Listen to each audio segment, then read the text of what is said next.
नमस्कार दोस्तों, जय हिंद। स्वागत है आप सभी का यूपी रेगुलर क्लासेस के इस ऑनलाइन प्लेटफॉर्म पे। और जैसा कि आपको पता है कि यूपी पीसीएस आरओ की परीक्षाएं नज़दीक है, जिसके संबंध में जो अभ्यास सीरीज चल रही है, जिसपे हम लोग 40,000 एमसीक्यू क्वेश्चंस के माध्यम से पूरे सिलेबस का रिवीजन और 1990 से लेकर 2024 तक के सभी प्रश्न, जितने भी आए हुए प्रश्न हैं, उनका एक्सप्लेनेशन कर रहे हैं। ठीक है, तो आज हमारी क्लास रहने वाली हिस्ट्री की, और हिस्ट्री में भी मॉडर्न हिस्ट्री, और मॉडर्न हिस्ट्री में भी क्लास नंबर 10। इसके पहले मॉडर्न हिस्ट्री की 9 क्लासेस हो चुकी हैं, सभी की प्लेलिस्ट बनी है, जाके चेक कर सकते हो। जैसे क्वेश्चन आ सकते हैं उनका बेहतरीन तरीके से एक्सप्लेनेशन कर रहे हैं। ठीक है, तो ये 9 क्लासों को पहले अच्छे से कवर कर लेना है। हम लोग इंडियन नेशनल मूवमेंट पे काफ़ी आगे आ चुके थे और उसी के आगे हम लोग कंटिन्यू करेंगे। तो चलिए शुरुआत करते हैं सेशन की। उससे पहले चैनल पर नए हैं, सब्सक्राइब, वीडियो को लाइक और शेयर जरूर कर देना है। ठीक है, तो मॉडर्न हिस्ट्री की क्लास 10 का पहला प्रश्न आपकी स्क्रीन पर ये रहा। बहुत ही अच्छा प्रश्न, क्या कह रहा है, अच्छे से पढ़ेंगे। ठीक है, निम्नलिखित में से कौन मुस्लिम लीग के संस्थापक थे?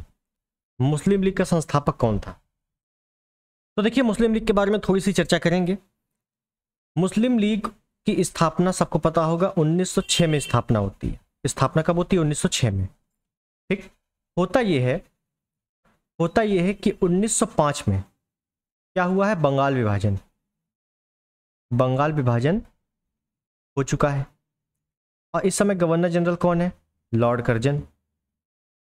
और लॉर्ड कर्जन ही चाह रहा था कि बंगाल जो है बटे और फूट डालो राज करो की नीति किसकी थी? लॉर्ड कर्जन में ही खासकर नाम मिलता है। ठीक है, तो लॉर्ड कर्जन की जो नीति थी वो सफल हो गई है बंगाल विभाजन की। अब क्या कर रहा है लॉर्ड कर्जन?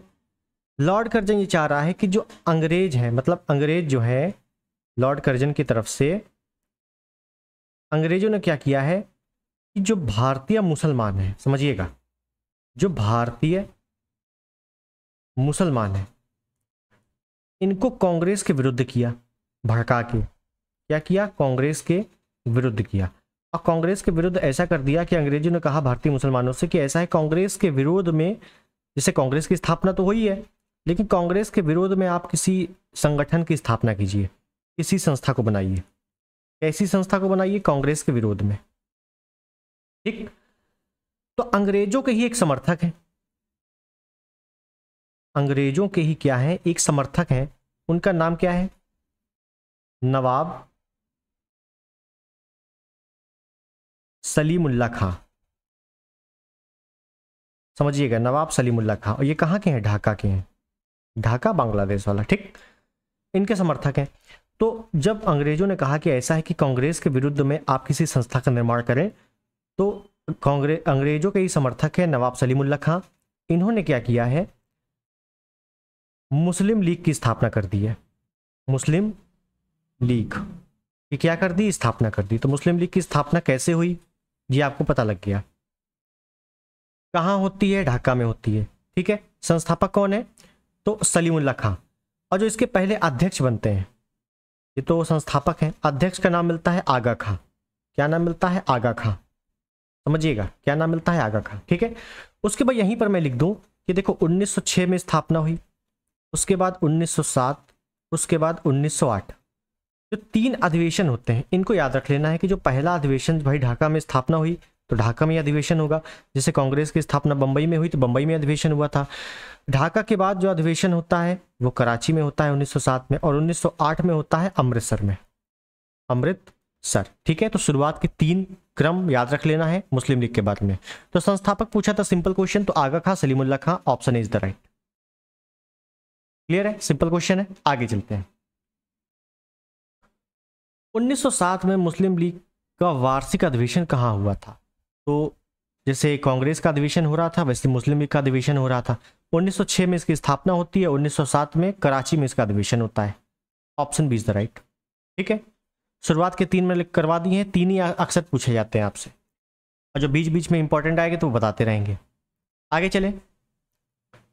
भारत के मुसलमानों के लिए सर्वप्रथम एक अलग राज्य की मांग करने वाला व्यक्ति कौन था?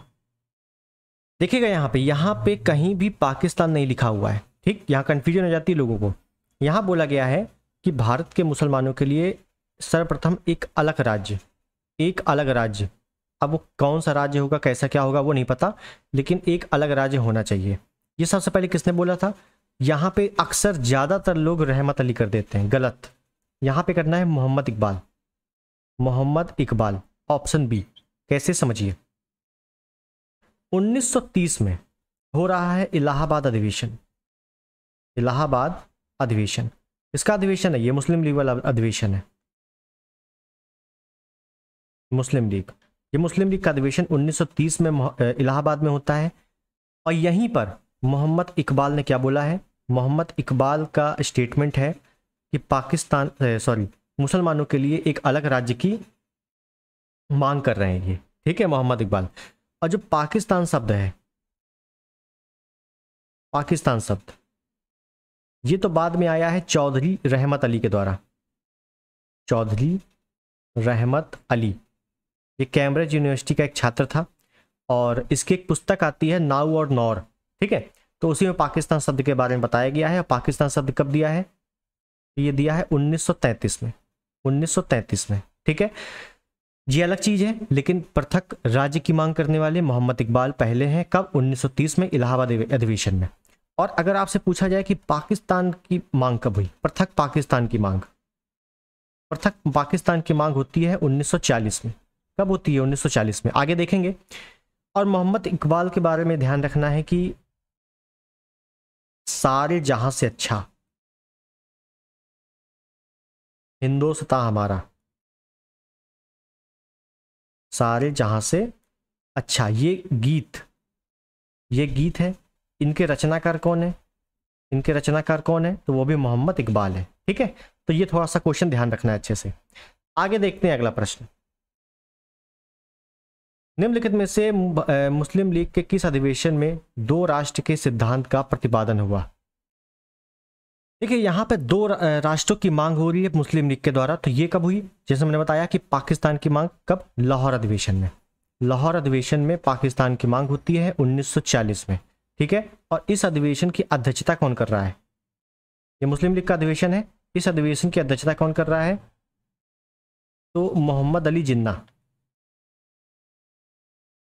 मोहम्मद अली जिन्ना, ठीक है। तो लाहौर अधिवेशन 1940 में क्या होता है? पृथक राष्ट्र या पाकिस्तान की मांग, पृथक पाकिस्तान की मांग मुसलमानों के लिए, पाकिस्तान की मांग किसमें होती है? 1940 में। लेकिन इसके बाद की स्टोरी आपको पता है कि 1940 में क्या हो रहा है? द्वितीय विश्व युद्ध भी हो रहा है। उसके बाद 1940 में भारत आता है, आपका अगस्त प्रस्ताव, अगस्त प्रस्ताव, ये सब मैंने पॉलिटी वाले में बता दिया है, ठीक है। 1942 में क्रिप्स मिशन, क्रिप्स मिशन 1944-45 के करीब वेवल योजना, ठीक। और 1946 में फिर कैबिनेट मिशन, कैबिनेट मिशन। लेकिन इन सभी मिशनों में क्या हुआ है कि पाकिस्तान को अलग बनाने की मांग खारिज हो गई है कि पाकिस्तान अलग नहीं होगा। उसके बाद क्या हुआ है कि सांप्रदायिक दंगे भड़के हैं। उसके बाद फिर लॉर्ड माउंटबेटन योजना आई है, जिसको विभाजन योजना भी कहते हैं, 3 जून 1946 को, 3 जून 1947 को, ठीक है ना। पृथक या माउंटबेटन योजना या विभाजन योजना बोल दिया जाता है। उसमें फिर पाकिस्तान अलग हुआ है, ठीक है। तो इसके बाद की स्टोरी पता है। तो दो राष्ट्रों की मांग 1940 में। आगे देखें अगला प्रश्न। वह कौन सी तिथि थी जब मुस्लिम लीग ने पाकिस्तान दिवस मनाया था? तो डायरेक्टली आपसे क्वेश्चन पूछा जाता है कि पाकिस्तान दिवस कब मनाया गया था मुस्लिम लीग के द्वारा? तो 23 मार्च 1943 को। पूरी डेट याद रखनी है, पूरी डेट पूछी जाती, कई बार आ चुका है प्रश्न, 23 मार्च 1946 को। नेक्स्ट है, निम्नलिखित में से कौन सी तिथि मुस्लिम लीग ने सीधी कार्यवाही दिवस हेतु सुनिश्चित किया है? सीधी कार्यवाही दिवस किसने मनाया है? मुस्लिम लीग ने कब मनाया है? 16 अगस्त 1946 को। कैबिनेट मिशन के द्वारा संविधान सभा का निर्माण होता है, और संविधान सभा के लिए क्या होते हैं? चुनाव होते हैं। इस चुनाव में मुस्लिम लीग भी पार्टिसिपेट करती है। अब मुस्लिम लीग को मिलते हैं केवल और केवल 73 सीटें, ये आपको पता होगा। और ये किसको मिलती है? मुस्लिम लीग को। और वहीं पर कांग्रेस को कितनी सीटें मिलती हैं? 208 सीटें। अब बाकी जो सीटें हैं वो अन्य दलों को, ठीक है। बुरी तरीके से ये पराजित हो जाते हैं मुस्लिम लीग। इसके बाद अब ये कहते हैं कि अगर हम हार गए हैं तो पाकिस्तान की मांग वैसे भी नहीं मानी जाएगी, तो हम क्या करेंगे, सीधी कार्यवाही दिवस या डायरेक्ट एक्शन डे मनाएंगे। कब? 16 अगस्त 1946 को। और डायरेक्ट एक्शन डे या सीधी कार्यवाही दिवस में क्या होता है, फिर सांप्रदायिक दंगे भड़क जाते हैं, सांप्रदायिक दंगे भड़का दिए जाते हैं। ठीक है, हिंदू मुस्लिम दंगे। और इन सांप्रदायिक दंगों का जो मुख्य केंद्र होता है, मुख्य केंद्र, इन दंगों का मुख्य केंद्र कहाँ था? नोआखली में। कहाँ था? नोआखली।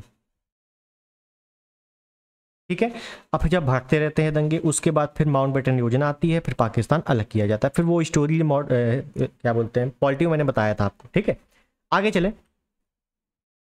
निम्नलिखित वक्तव्यों पर विचार कीजिए। ठीक है, कर देते हैं विचार। कथन कारण वाला प्रश्न है। लीग ने कांग्रेस के मुस्लिम जनता के साथ, समझिएगा, लीग मतलब मुस्लिम लीग ने कांग्रेस के मुस्लिम जनता के साथ मिलकर उद्देश्य पूर्ति में लगाने के अधिकार को मानने से मना कर दिया। इसका मतलब क्या है? इसका मतलब यह है कि देखो, कांग्रेस में भी मुस्लिम शामिल थे, जाहिर सी बात है, और मुस्लिम लीग अलग भी था। तो लीग वाले, जो मुस्लिम लीग वाले मुसलमान थे, वो क्या सोचते थे कि कांग्रेस जो है ये केवल और केवल सवर्ण हिंदुओं की संस्था है। सवर्ण हिंदू, हिंदुओं में भी कौन? सवर्ण हिंदू।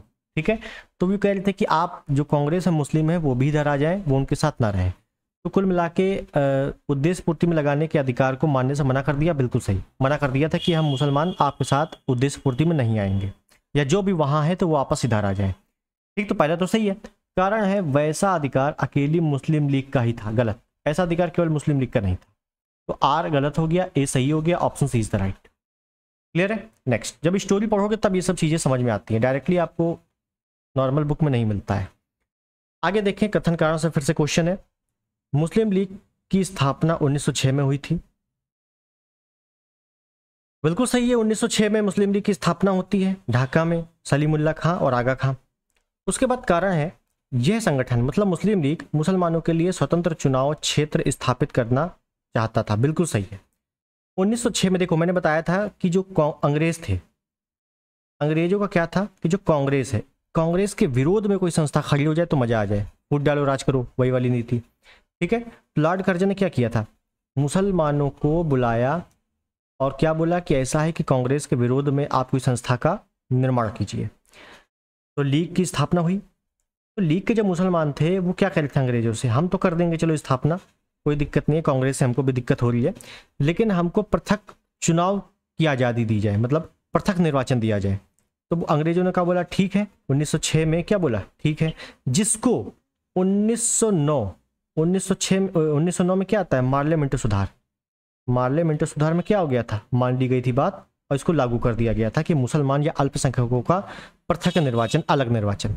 ठीक है, तो बिल्कुल सही बात है कि यह संगठन मुसलमानों के लिए स्वतंत्र चुनाव क्षेत्र स्थापित करना चाहती थी।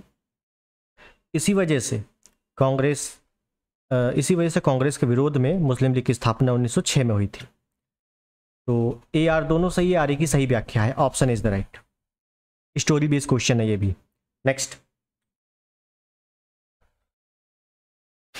मुस्लिम लीग के निम्नलिखित में से किस अधिवेशन में मोहम्मद अली जिन्ना ने अपना 14 सूत्रीय प्रस्ताव रखा था?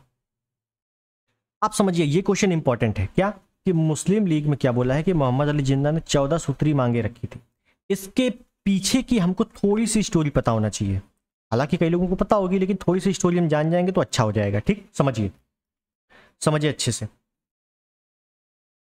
हमको कवर करना है क्या, कि मोहम्मद अली जिन्ना की 14 सूत्री मांगे। तो देखिए, ये स्टोरी शुरू होती है साइमन कमीशन से।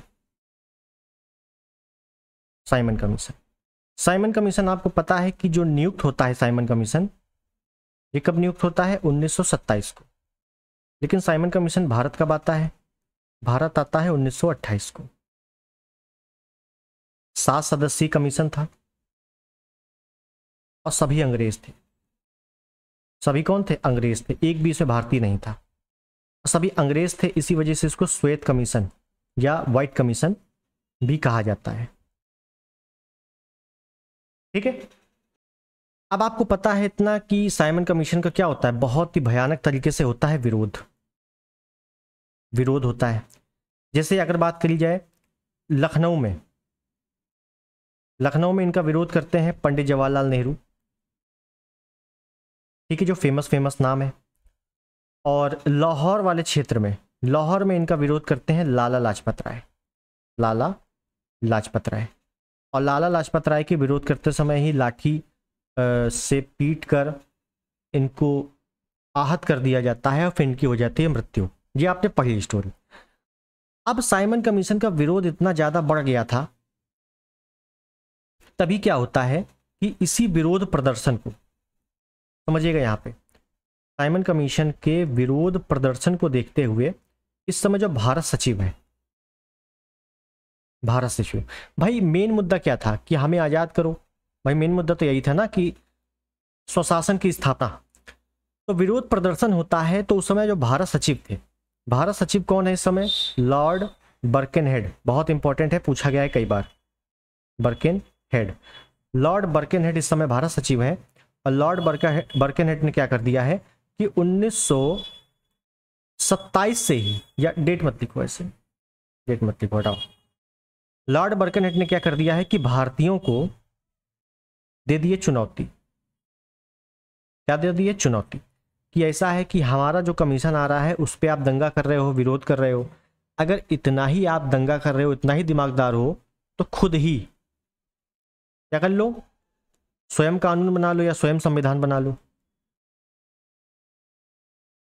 समझो मेरी बात, क्या कर लो, स्वयं संविधान बना लो। क्यों? क्योंकि जब इतना विरोध प्रदर्शन कर रहे हो हमारे लोगों के ऊपर, अंग्रेजों ने कहा, खासकर लॉर्ड बर्केनहेड ने, तो भारतीयों को चुनौती दे दी कि खुद नहीं बना सकते, क्या खुद ही बनाओ। तो जब इतनी बातें बोल दी कि भाई खुद ही बनाओ, तब क्या होता है, भाई भारतीय तो भारतीय, तो तुरंत बोला कि ठीक है।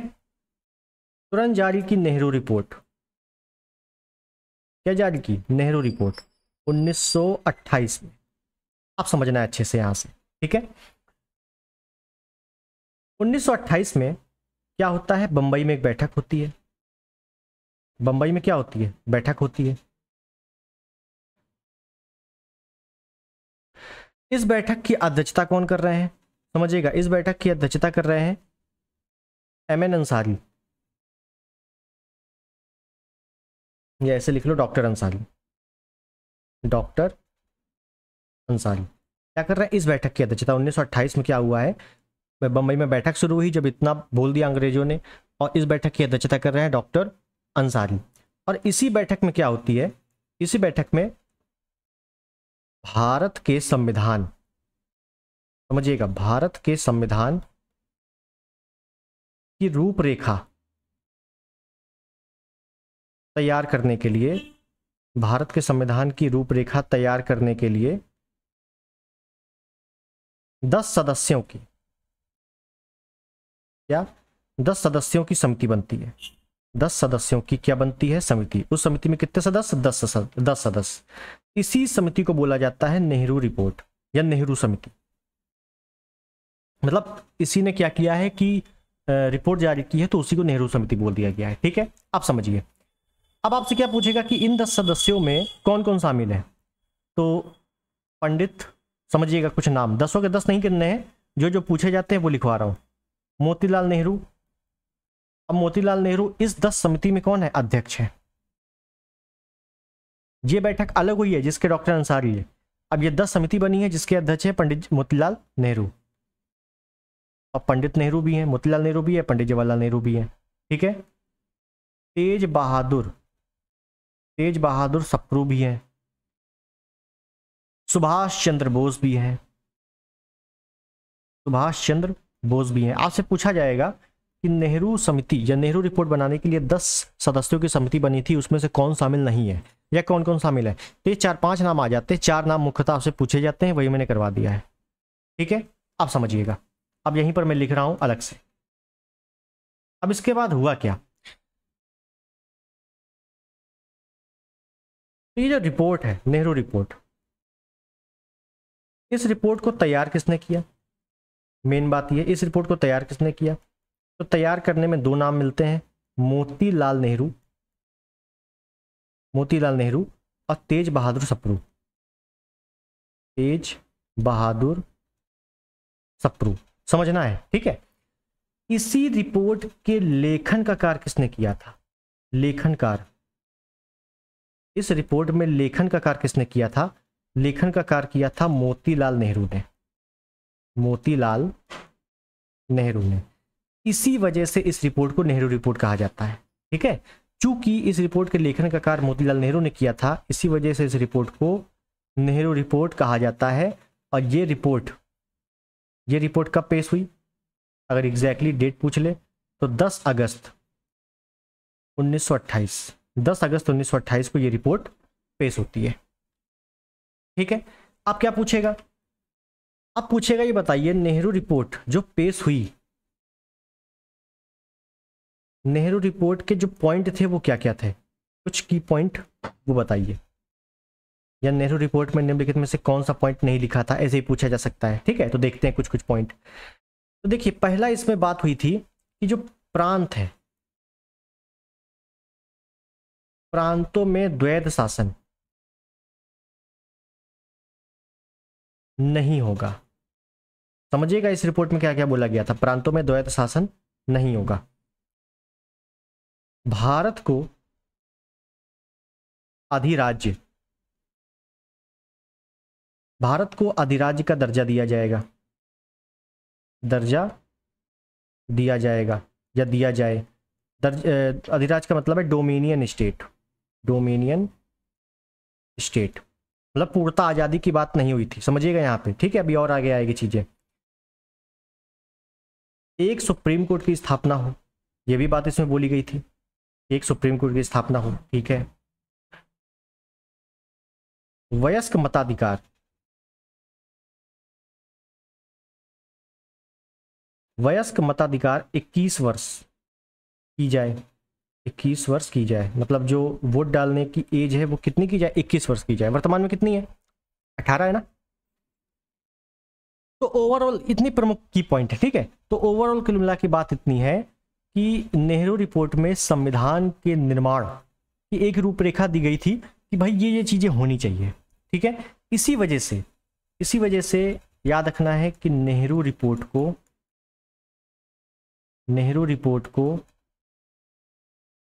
संविधान का ब्लूप्रिंट, नेहरू रिपोर्ट को संविधान का ब्लूप्रिंट कहा जाता है। ठीक है, तो ये स्टेटमेंट भी आपको याद रखना है।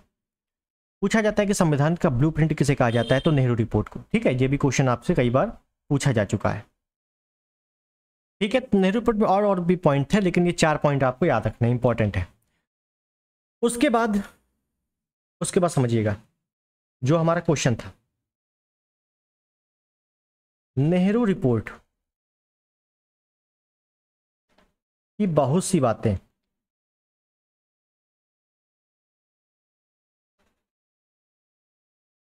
मुस्लिम लीग, नेहरू रिपोर्ट की बहुत सी बातों को मुस्लिम लीग के नेता कौन? मोहम्मद अली जिन्ना। मुस्लिम लीग के नेता जिन्ना ने मुस्लिमों के विरुद्ध बताया, मतलब कि जो नेहरू रिपोर्ट है तो ये तो भाई साहब कांग्रेस ने बनाया है, तो ये मुसलमानों के विरुद्ध है। ठीक है, क्या है? मुस्लिमों के विरुद्ध है। इसी वजह से मोहम्मद अली जिन्ना ने नेहरू रिपोर्ट के विरोध में, नेहरू रिपोर्ट के विरोध में क्या किया है? अपनी 14 सूत्री मांगे, 14 सूत्री शर्तें रखी हैं। क्या रखी हैं? 14 सूत्री शर्तें रखी हैं। कब? नेहरू रिपोर्ट 1928 में आई थी, तो इन्होंने 1 साल बाद रख दी, पढ़ के कायदे से 1929 में।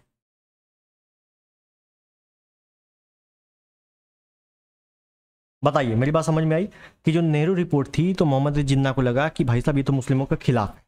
ठीक है, तो मोहम्मद अली जिन्ना ने नेहरू रिपोर्ट के विरोध में 14 सूत्री शर्तें रखी, 14 सूत्री मांगे रखी। कब? 1929 में। डेट इंपॉर्टेंट है, 1929 में। ठीक है, तो नेहरू रिपोर्ट कब आती है और जो जिन्ना की 14 सूत्री मांगे हैं वो कब आती है, वो सारी चीजें आपको पता लग गई।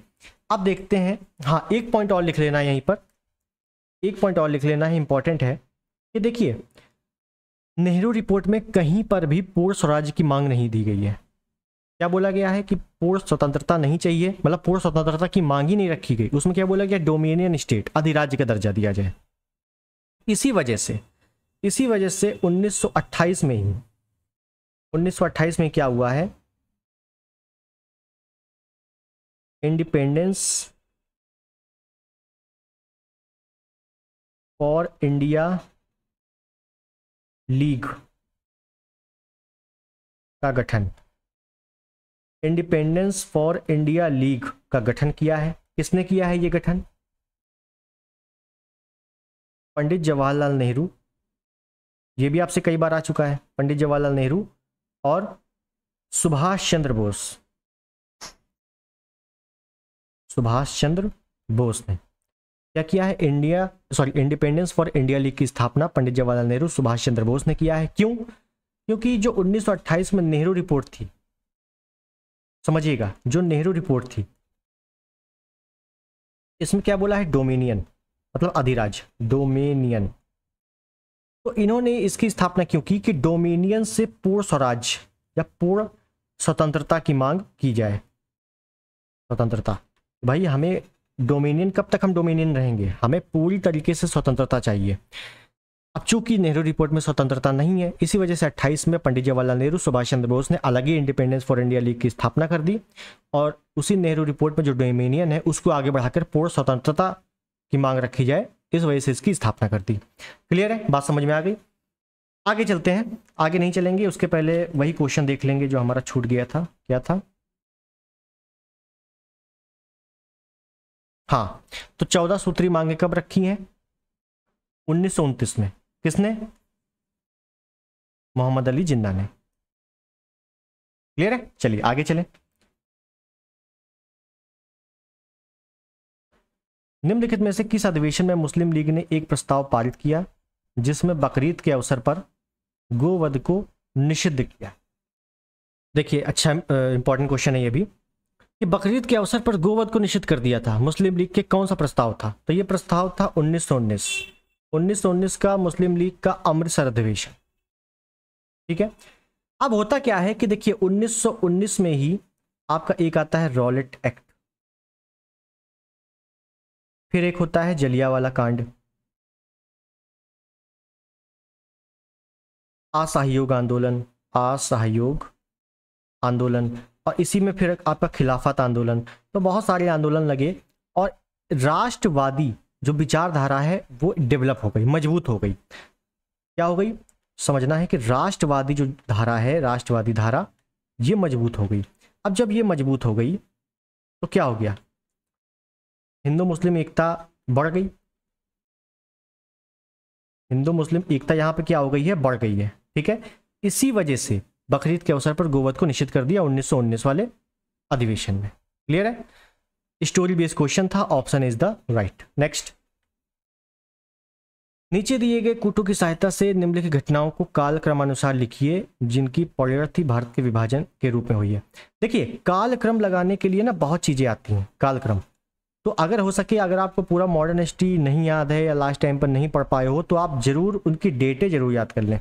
भले आप डिटेल ना पढ़ें, आप डिटेल अगर ज़्यादा ना पढ़ पाए, लेकिन डेटों को अच्छे से याद कर लेना है। और डेटों, पूरी डेट नहीं, केवल सन याद कर लेना है, क्योंकि मॉडर्न हिस्ट्री में डेट इंपॉर्टेंट है। ठीक है, देखिए, तो इसमें जो डेटें दी गई हैं, मुस्लिम लीग का जन्म, देखिए दूसरे नंबर पर लिखा है मुस्लिम लीग का जन्म। अब मुस्लिम लीग का जन्म आ जाए, स्थापना आ जाए, आपको पता ही है 1906 में ढाका में। प्रत्यक्ष कार्यवाही दिवस अभी हम लोगों ने देखा है कब? 16 अगस्त 1946 को। ठीक है, तो 16 अगस्त 1946 को क्या हुआ है? प्रत्यक्ष कार्यवाही दिवस, जिसमें सांप्रदायिक दंगे भड़क गए हैं मुस्लिम लीग द्वारा। फिर है मुस्लिम लीग द्वारा पाकिस्तान प्रस्ताव का पारित किया जाना। तो पाकिस्तान की मांग कब होती है? 1940 में।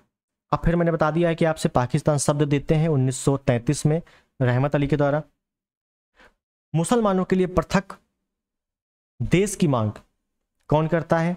मोहम्मद इकबाल, 1930 में। लेकिन पाकिस्तान की मांग कब होती है? 1940 में। ठीक है, फिर है मुसलमानों के लिए पृथक निर्वाचक मंडल की व्यवस्था।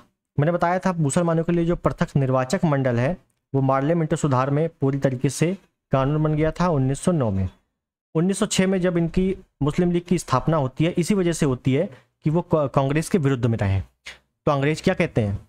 मुस्लिमों से कि आप ऐसे संगठन बनाओ जो कांग्रेस के विरोध में हो, बाकी हम आपको एक पृथक निर्वाचक मंडल दे देंगे जब हमारा कानून आएगा। तो 1909 में कानून आया तो पृथक निर्वाचक मंडल मिल गया था इसी वजह से। ठीक, तो ये डेटें हो गई, ज़्यादा डिटेल्ड में नहीं चल रहे हैं, बिल्कुल डेटें लिख दी है।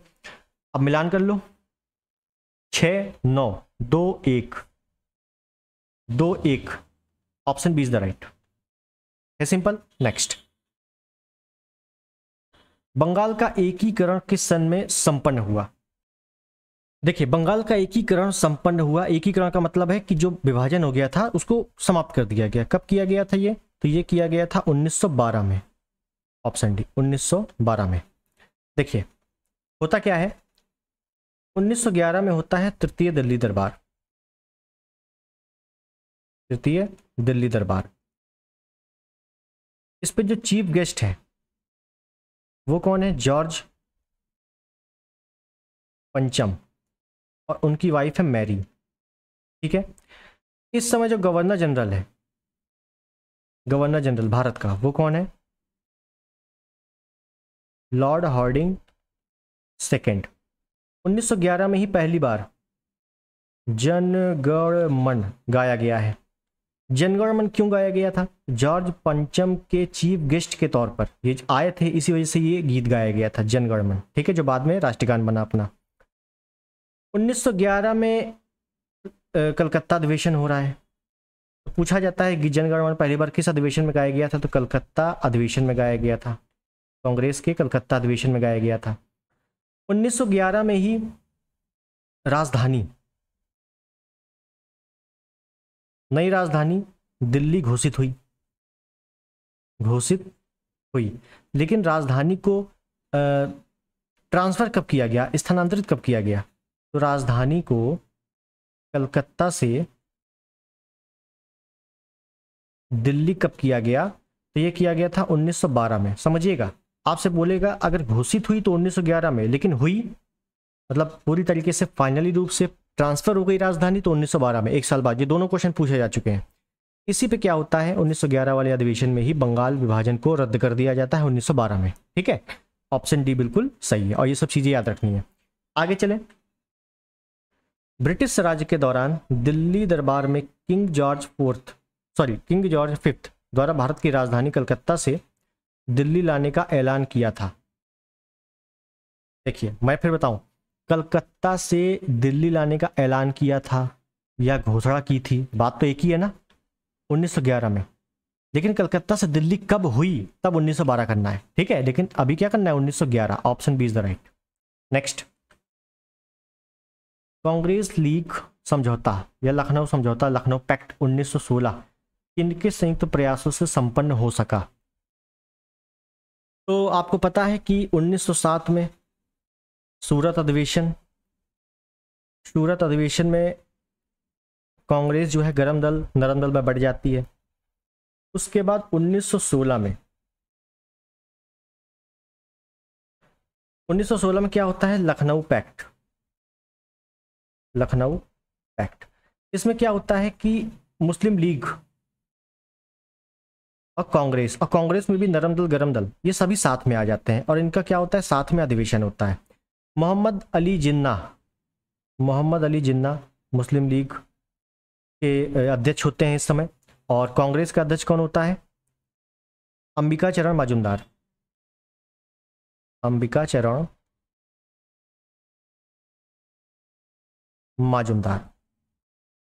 ठीक है, 1916 में ही बाल गंगाधर तिलक का स्टेटमेंट आता है क्या, कि स्वराज्य हमारा जन्म सिद्ध अधिकार है, स्वराज्य हमारा जन्म सिद्ध अधिकार है, इसे हम लेकर रहेंगे,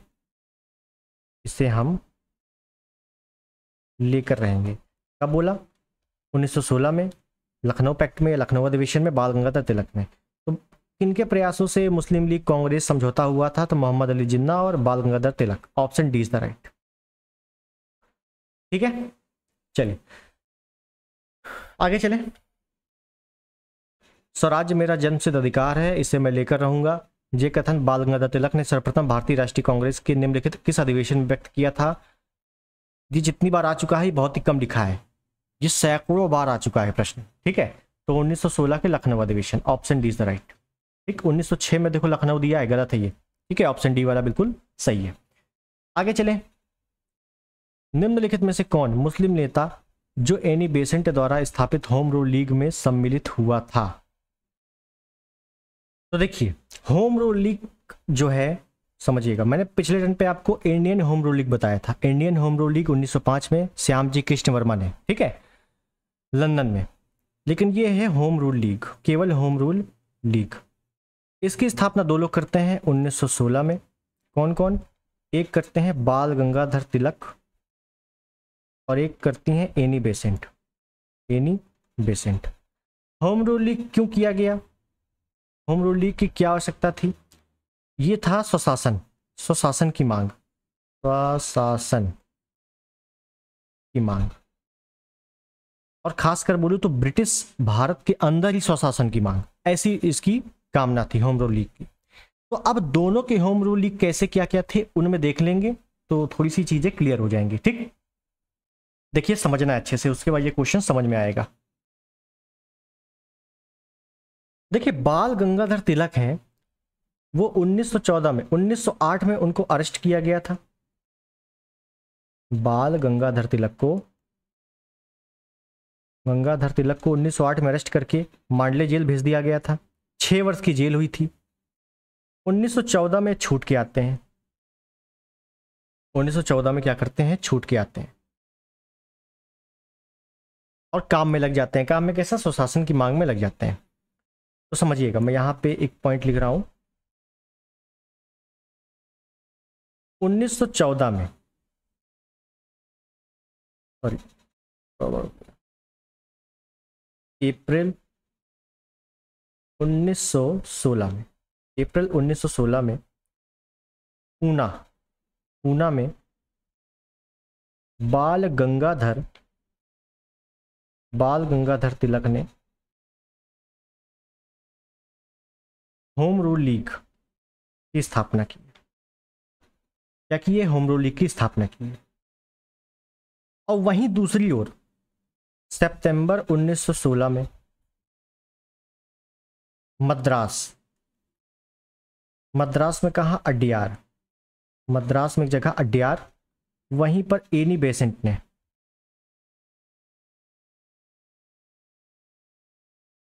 होम रूल लीग की स्थापना की। क्या की? होम रूल लीग की स्थापना की।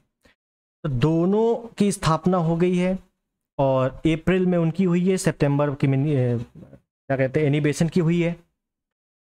और होम रूल लीग में एनी बेसेंट ने अपना सचिव किसे बनाया है? सचिव तो ये बनाया है जॉर्ज अरुंडेन को, जॉर्ज अरुंडेन, ठीक है। एनी बेसेंट के साथ ही मोहम्मद अली जिन्ना भी शामिल है। मोहम्मद अली जिन्ना भी क्या है? शामिल है। समझना है केवल अभी, ठीक है। अब देखिए, बाल गंगाधर तिलक का जो क्षेत्र है ये पूना है। अब पूना बोल दूं, महाराष्ट्र बोल दूं, बात एक ही है। और थोड़ा सा और नीचे आ जाए तो पूना महाराष्ट्र वाला क्षेत्र, थोड़ा सा और नीचे आ जाए तो कर्नाटक आ जाएंगे। उसके बाद मध्य प्रांत, ये वाला क्षेत्र किसका था? ये वाला क्षेत्र था बाल गंगाधर तिलक। तो कुल मिला के बाल गंगाधर तिलक का जो क्षेत्र था होम रूल लीग का, वो बड़ा था, ठीक है। अब बाकी जो दक्षिण वाला क्षेत्र था वो एनी बेसेंट का था, खासकर दक्षिण वाला क्षेत्र एनी बेसेंट का था। ये बात हो गई क्लियर। आगे चलते थोड़ा सा। होता क्या है कि 1916 में ही बाल गंगाधर तिलक ने क्या किया है कि स्वराज हमारा जन्मसिद्ध अधिकार, इसे मैं लेकर आऊंगा, ये सब स्टेटमेंट दिए, सब पता हो गया आपको। जून 1917 में एक ये स्टेटमेंट जरूरी है। एनी बेसेंट, जॉर्ज अरुंडेन मैंने शायद नाम बताया है अभी आपको। हाँ देखिए, जॉर्ज अरुंडेन कौन है? एनी बेसेंट के सचिव है, ठीक है। जॉर्ज अरुंडेन, वीपी वाडिया, इनको क्या कर दिया जाता है, इनको कर लिया जाता है गिरफ्तार, समझिएगा, इनको कर लिया जाता है गिरफ्तार अंग्रेजों के द्वारा। तो गिरफ्तारी के विरोध में, इसी के विरोध में एस सुब्रमण्यम अय्यर, क्या नाम है, एस सुब्रमण्यम अय्यर ने क्या किया है कि अपनी नाइटहुड की उपाधि त्याग दी है, नाइटहुड की उपाधि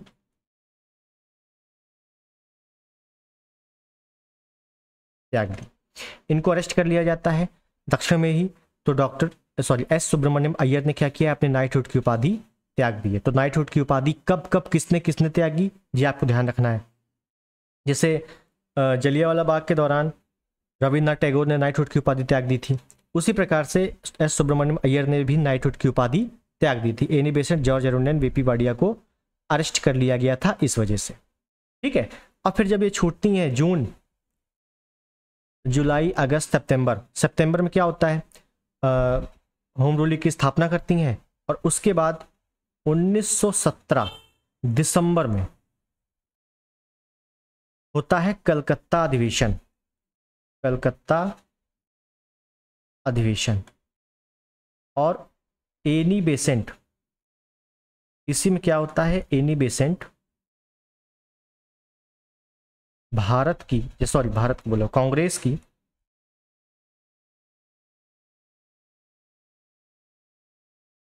प्रथम महिला अध्यक्ष बनती हैं, प्रथम महिला अध्यक्ष बनती हैं, ठीक है। तो पहली महिला अध्यक्ष कौन है, एनी बेसेंट है, 1917 कलकत्ता अधिवेशन। और प्रथम भारतीय महिला 1925 कानपुर अधिवेशन, सरोजनी नायडू। क्लियर है, तो ये बात हो गई क्लियर। अब चलते हैं अपने प्रश्न में। प्रश्न क्या कह रहा था हमसे, प्रश्न कह रहा था कि एनी बेसेंट के साथ कौन मुस्लिम शामिल थे होम रूल लीग में, तो मोहम्मद अली जिन्ना शामिल थे, अभी बताया आपको, ठीक है। तो ये लिखा है मोहम्मद अली जिन्ना शामिल थे। नेक्स्ट, निम्नलिखित नेताओं में से किसने कहा, मैं तो एक भारतीय नगाड़ा हूं जिसका कार्य सोते हुए वो जगाना, ताकि वे अपनी मातृभूमि के लिए जागें और कार्यरत हो सकें। कुल मिला के सिंपल सा एक स्टेटमेंट है, और स्टेटमेंट जितने मैं करवा रहा हूँ इंपॉर्टेंट है। आपको जो करना है बुक से पढ़ना है पढ़ो, लेकिन जितने मैं करवा रहा हूँ इनको अच्छे से रट लेना है। ये स्टेटमेंट एनी बेसेंट का है। पूरा स्टेटमेंट याद रखने की क्या जरूरत है, ऐसे याद रखो, मैं तो एक भारतीय नगाड़ा हूँ, है ना, अलग है ना, नगाड़ा हूँ, कौन किसने कहा, एनी बेसेंट ने, बस काम खत्म। निम्नलिखित में से कौन होम रूल लीग से नहीं जुड़ा था, एनी बेसेंट, बी और बाल गंगाधर तिलक तो मतलब यही थे। एस सुब्रमण्यम, वीपी वाडिया, क्या कहते हैं, S Subramaniam, VP Wadia, George Arundale, ये सभी जुड़े थे भाई। इनको अरेस्ट कर लिया गया, तभी तो इन्होंने नाइटहुड की उपाधि त्याग दी थी, क्योंकि वो जुड़े हुए थे। सी आर दास कहीं से नहीं जुड़े थे, option is the right. Home rule league से मैंने जितने भी आपको नाम बताए हैं वो सभी होम रूल लीग से जुड़े हुए हैं, चाहे वो एनी बेसेंट हो, बाल गंगाधर तिलक हो, जॉर्ज अरुंडन हो, वीपी वाडिया हो, एस सुब्रमण्यम अय्यर हो। क्लियर है। नेक्स्ट, प्रथम विश्व युद्ध के दौरान आंदोलन जो भारत में लोकप्रिय हुआ वह था, प्रथम विश्व युद्ध के दौरान मतलब कब होता है, 1914 से 1918, यही तो डेट थी।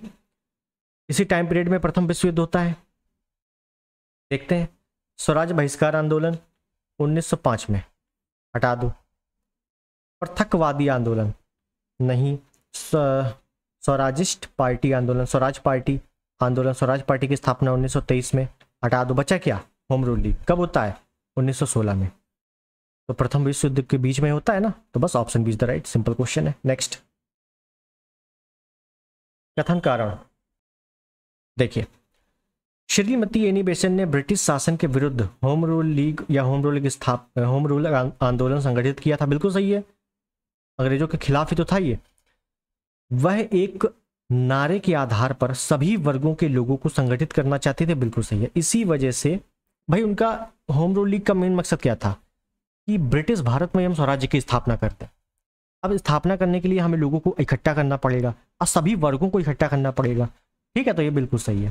तो ए आर दोनों सही है, आर ए की सही व्याख्या है, option is the right. Next, home rule आंदोलन का मुख्य ध्येय क्या था या मुख्य उद्देश्य क्या था, ब्रिटिश शासन को भारत से हटाना, तो ये तो उल्लेख मतलब नहीं मिलता है। स्वतंत्रता की लड़ाई हेतु हिंदू मुस्लिम एकता बनाए रखना, बिल्कुल नहीं। भारतीयों को अपना स्वतंत्र शासन भारत में स्थापित करना, गलत। स्वतंत्र शासन नहीं करना बात की गई है। भारत में ब्रिटिश साम्राज्य के अंदर स्वशासन प्राप्त करना, बिल्कुल सही है। स्वशासन प्राप्त करना, लेकिन ब्रिटिश भारत के अंदर ही, पूर्णतः स्वतंत्रता की बात नहीं की गई थी इसमें, ठीक है। तो ऑप्शन डी बिल्कुल सही है। भाई आप समझो 1916 में आता है और 1916 के बाद, बहुत बाद में 1928 में नेहरू रिपोर्ट आती है। नेहरू रिपोर्ट में तक को स्वतंत्रता की बात नहीं की गई है, पूर्णतः स्वतंत्रता, डोमिनियन स्टेट की बात की गई है। तो 1916 में कैसे पूर्णतः स्वतंत्रता की मांग हो जाएगी, ठीक है। तो ये थोड़ा कॉमन सेंस लगाओ, आराम से चीजें सॉल्व होंगी। क्लियर हो गया इतना, आगे चलते हैं। ओके, तो हमारे सारे प्रश्न हो गए हैं समाप्त। आज हम लोगों ने देखा मॉडर्न हिस्ट्री। अब मॉडर्न हिस्ट्री में भी हम लोग इंडियन नेशनल मूवमेंट काफ़ी अच्छे से कवर कर रहे हैं। जो जो क्वेश्चन इंपॉर्टेंट हो सकते हैं उनको मैं रख रहा हूँ, बाकी जो नॉर्मल क्वेश्चन है वो आप लोग ज़रूर पढ़ें, अपने नोट्स से पढ़ें, घटना चक्र से पढ़ें, घटना चक्र से या कहीं से भी बुक से पढ़ें, लेकिन ये प्रैक्टिस जरूर करें। प्रैक्टिस हो गया या एक्सप्लेनेशन जो भी कह दो, इसको जरूर करना, ठीक है। और मॉडर्न मतलब हिस्ट्री में, मॉडर्न हिस्ट्री की सबसे ज़्यादा क्वेश्चन आते हैं, तो मॉडर्न हिस्ट्री पे भी थोड़ा सा अच्छे से फोकस करो। बाकी एंशिएंट मेडिवल तो थोड़ा थोड़ा करते रहे, कोई दिक्कत नहीं, लेकिन हिस्ट्री में मॉडर्न हिस्ट्री को थोड़ा सा अच्छे से देखना, ठीक है। तो आई होप वीडियो आपको पसंद आया होगा। पसंद आया है, चैनल पर नए हैं सब्सक्राइब कर देना, वीडियो को लाइक कर देना और शेयर कर देना। मिलते हैं अगले वीडियो में, तब तक के लिए नमस्कार, जय हिंद, वंदे मातरम।